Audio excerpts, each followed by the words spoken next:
To use incognito or private browsing on iPhone Safari, start by opening the Safari app on your iPhone. You can find it on your home screen or in a folder. Once opened, tap the tab icon at the bottom right corner of the screen. It looks like two overlapping squares.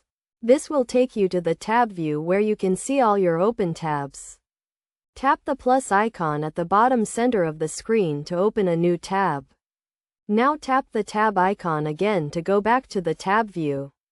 At the bottom middle of the tab view, you will see the Tabs and Private Tabs option.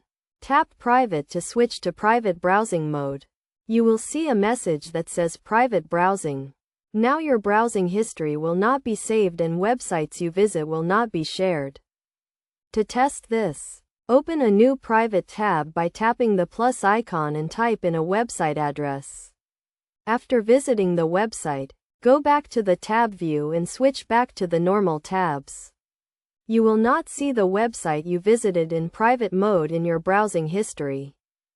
When you are done with private browsing, you can close all private tabs by tapping the X icon on each tab. You can also tap the Done button at the bottom right corner to close all private tabs at once.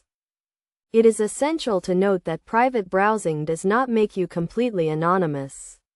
It only prevents your browsing history from being saved on your device.